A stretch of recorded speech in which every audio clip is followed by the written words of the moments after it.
Atop Manhattan's second highest peak sits a 1765 George Palladian summer residence exclusively designed for British air.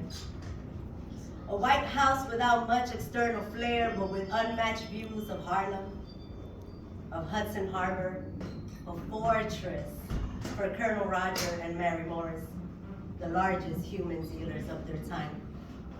Legally conducting trafficking affairs, publicly quenching a thirst for arrogant glamour by building fortunes with bludgeoned money. Currency claiming in God we trust, but greed only trusts the green hues on his Benjamins. Wealth only trusts its addiction to power and thus tower over highly pigmented Americans. This game's been rigged from the start.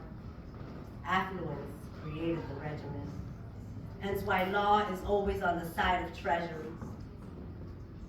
Lest we not offend our Pledge of Allegiance, but this is the origin of America's mysteries. Nightmares recycle themselves repetitiously and superstitiously. Privilege comes to colonize sacred ancestries. Presently, forevermore, brown and black communities, the genesis of gentrification. Records proving we stand upon consecrated territory whose maiden name is Lenapehoking. 50 city blocks wrenched from indigenous hands to satiate European business and pleasures, consisting of genocidal experimentations in the name of economical explorations, who couldn't live prosperously. Predator and preying their way through Algonquin-speaking nations, a country's foundation landmark for its colonization efforts, but not for the lands sacrificed by brute British hands. For 5 weeks, autumn of 1776, General George Washington and his team encamped in the second floor's octagonal room plotting, utilizing said vantage point to this country's advantage. Part 2. In 1810, Stephen and Eliza Jumel purchased the residence and its surrounding acreages. Later, Madame Jumel, a self-educated businesswoman and widowed twice over, made a name for herself by marrying immigrants, but rich, only to be scorned by New York's haughty elites. Unfortunately, her scheme didn't guarantee a seat with the likes of Regina George and her dweebs.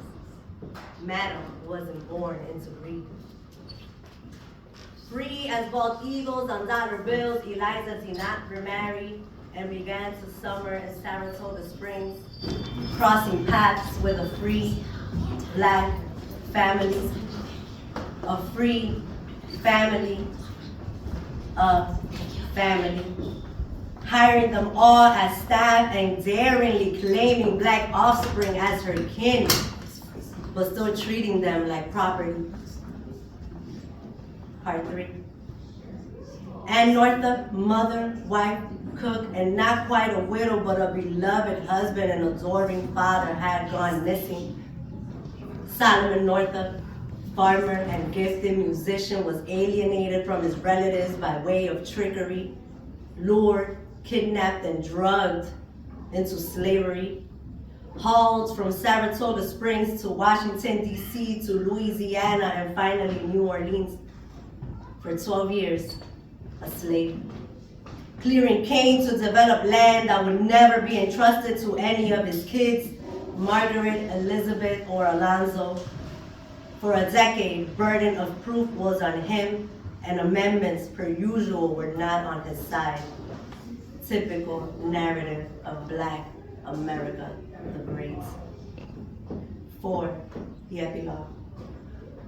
Lest we never forget that there are two sides to every quarter, but underdogs always foot the bill.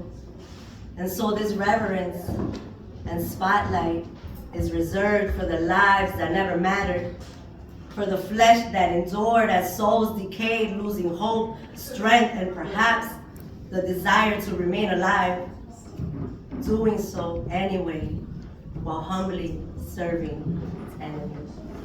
Thank you.